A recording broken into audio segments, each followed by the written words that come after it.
In this video, we will study about the structure of DNA. Structure of DNA. जैसा कि हमने पहले structure of DNA से related कुछ इंफॉर्मेशंस के बारे में स्टडी किया था कि डीएनए क्या है. DNA is a nucleic acid and this nucleic acid is a polymer.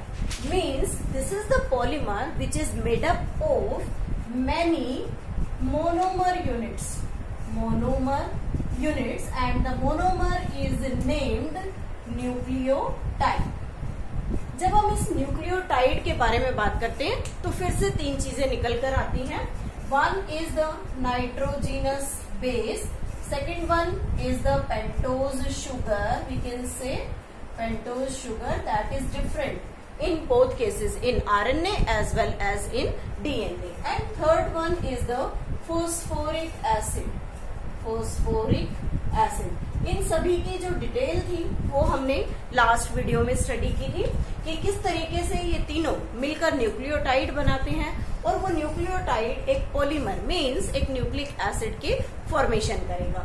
तो जब हम इन तीनों के बारे में डिटेल स्टडी करते हैं तो हमने ये पाया कि नाइट्रोजिनस बेस और पेंटोज शुगर जब आपस में बाइंड करते हैं तो इन दोनों के बीच में जो लिंकिंग होती है उसे क्या कहते हैं, ग्लाइकोसाइडिक लिंकेज. साइडिक linkage we can say it.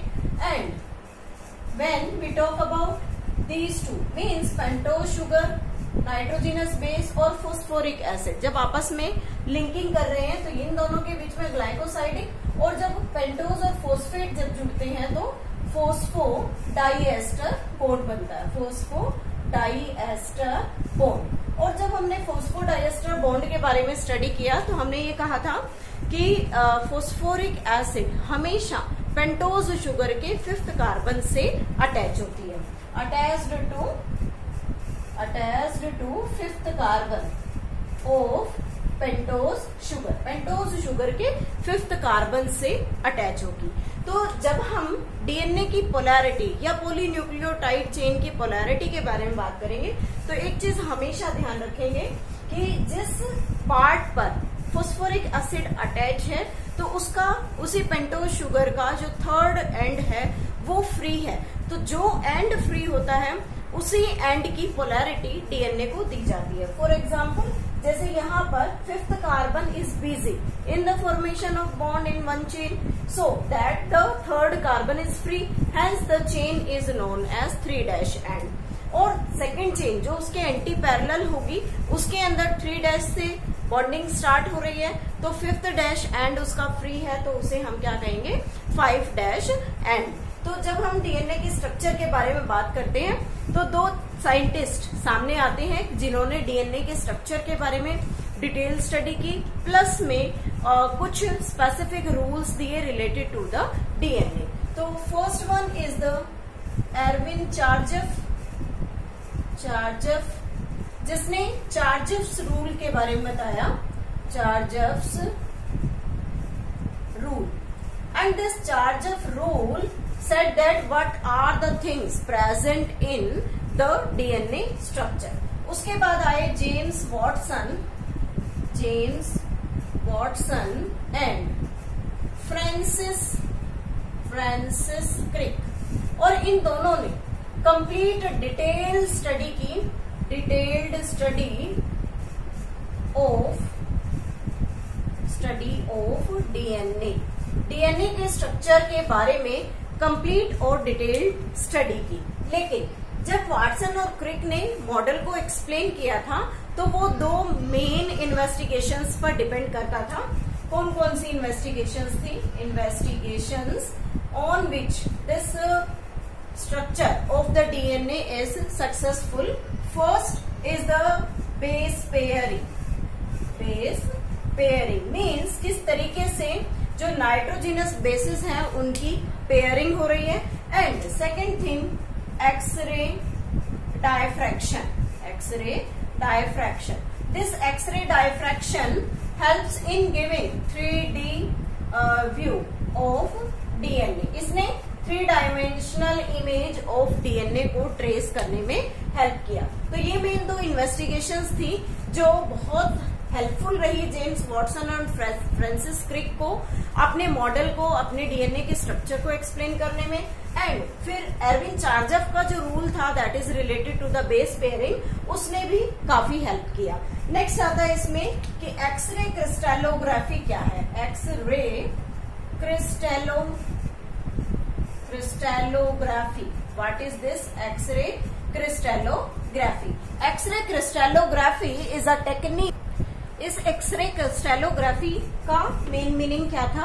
It is the technique to develop structure of a large molecule. किसी भी एक लार्ज मॉलिक्यूल का 3D स्ट्रक्चर अगर हमें देखना हो तो उस टेक्निक को, उस स्ट्रक्चर को हम इस टेक्निक के थ्रू, एक्सरे क्रिस्टलोग्राफी के थ्रू देख सकते हैं। अब ये जो एक्सरे क्रिस्टलोग्राफी थी, ये किसने स्टडी की? That is studied by Maurice Wilkins and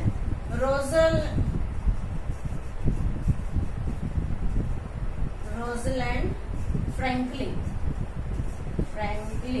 means इन दो साइंटिस्ट ने मिलकर इस एक्सरे क्रिस्टलोग्राफी के बारे में स्टडी की। और जब एक्सरे क्रिस्टलोग्राफी को स्टडी किया गया तो मेन उसके अंदर क्या क्या चीजें प्रेजेंट थी? उन्होंने फर्स्ट ऑफ ऑल डीएनए का डबल हेलिक्स स्ट्रक्चर देखा। डबल हेलिक्स स्ट्रक्चर में उन्होंने देखा कि 2 पैरेलल स्ट्रैंड्स ऑफ डीएनए के 2 पैरेलल स्ट्रैंड्स उस एक्सरे क्रिस्टलोग्राफी टेक्निक के अंदर उन्हें दिखाई दे रहे थे।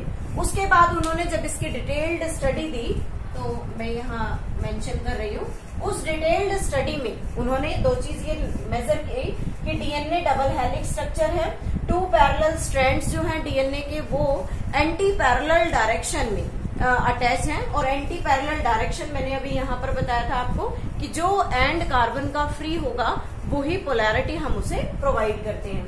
उसके अलावा उसने देखा कि उसका जो कंप्लीट डायामीटर था, diameter is approximately 2 nanometre, 2 nanometre का डायामीटर, और you can say it 20 angstrom, इतना उसका डायामीटर था।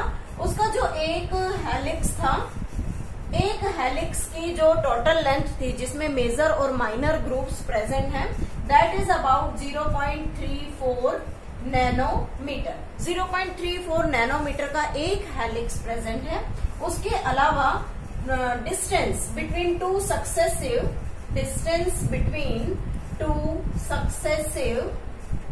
नाइट्रोजीनस बेस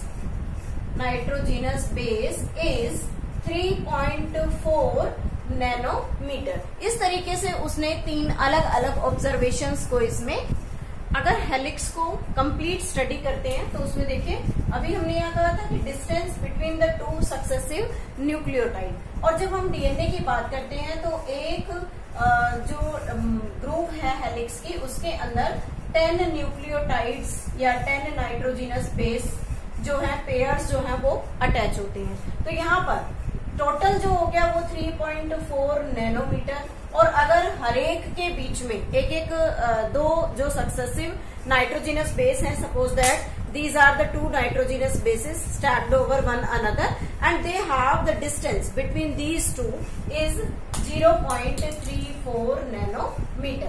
तो 0.34 nanometer multiplied by 10 it comes out to be 3.4 nanometer. तो इस तरीके से डायमीटर या कंप्लीट जो स्ट्रक्चर था डीएनए का वो एक्सरे डायफ्रैक्शन टेक्निक के थ्रू देखा गया, और ये पाया कि सबसे ज्यादा वाइड जो डीएनए है वो कितने न्यूक्लियोटाइड्स का होता है, मतलब एक जो ग्रुप है उसका कंप्लीट हेलिक्स है उसके अंदर 10 न्यूक्लियोटाइड्स या 10 बेस पेयर्स प्रेजेंट होते हैं। सेकंड थिंग, ये एक हेलिकल स्ट्रक्चर के चारों तरफ रैप्ड होते हैं। मीन्स जैसे ये स्ट्रक्चर है तो इस तरीके से it will form a helix and it is attached in the right handed fashion.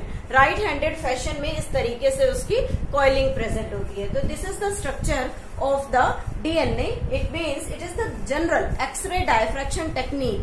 Now the next one is Next is the Chargaff's rule, means how the Chargaff, or you can say the Erwin Chargaff, describe or gives the rules for the base pairing. So first is the amount of purine and pyrimidine is equal. Purine और pyrimidine का जो amount है वो हमेशा हर concept के अंदर equal होगा. तो जैसे हम प्यूरिन लेते हैं तो adenine plus guanine and equals to the pyrimidine, cytosine and thiamine. हम यहाँ थायामिन बेस लेकर चल रहे हैं because in this case the uracil is not present. तो इसलिए प्यूरिन और पेरिमिडिन का जो अमाउंट है एक डीएनए मॉलिक्यूल के अंदर वो हमेशा कांस्टेंट होगा. Next character of the next rule कहता है कि amount of adenine equals to amount of this connects to the thiamine. Adenine का जो अमाउंट है वो थायामिन के इक्वल और साइटोसिन का अमाउंट हमेशा गुआनोसिन के इक्वल होगा. तो इस तरीके से एक प्यूरिन एक पेरिमिडिन जब आपस में बॉन्डेड होंगे तो उनका जो रेशियो है वो हमेशा इक्वल होगा. So the amount of adenine is always equals to the amount of thiamine. Amount of cytosine is also equals to the amount of guanine. And third rule is that amount और ratio or you can say ratio of adenine plus thiamine means adenine और thiamine अगर constant है लेकिन ये एक species में हमेशा constant होंगे and it vary from species to species. Means the ratio of A plus T is similar or you can say the constant for a species and vary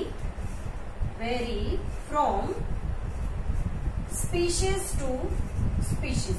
एक species में इसका जो अमाउंट है वो equal होगा, C plus T का G का amount equal होगा. लेकिन अगर हम एक स्पीशीज से दूसरी स्पीशीज को स्टडी करें, उसके डीएनए कंटेंट को स्टडी करें, तो वहां पर जो साइटोसिन और गुआनिन है या एडेनिन और थायामिन है they may vary from the first species. और जो भी हमने प्रीवियस स्पीशीज के डीएनए कंटेंट को स्टडी किया था उससे बिल्कुल डिफरेंट होगा. तो ये शो करता है कि इनका रेशियो हमेशा एक स्पीशीज के अंदर कांस्टेंट होता है. And these are the 3 important rules given by the Chargaff. और इन्हीं के बेसिस पर हम काफी सारे न्यूमेरिकल्स को सोल्व कर सकते हैं. सपोज दैट किसी एक डीएनए कंटेंट में एक नाइट्रोजिनस बेस की कंपोजिशन दी हुई है या परसेंटेज दी हुई है, तो उस परसेंटेज के बेस पे हम निकाल सकते हैं कि बचे हुए बाकी जो नाइट्रोजिनस बेस होंगे उनकी परसेंटेज उस डीएनए में क्या होगी. नेक्स्ट वीडियो में हम इसके न्यूमेरिकल और डीएनए का स्ट्रक्चर जो वाटसन एंड क्रिक ने दिया था उसके बारे में स्टडी करेंगे.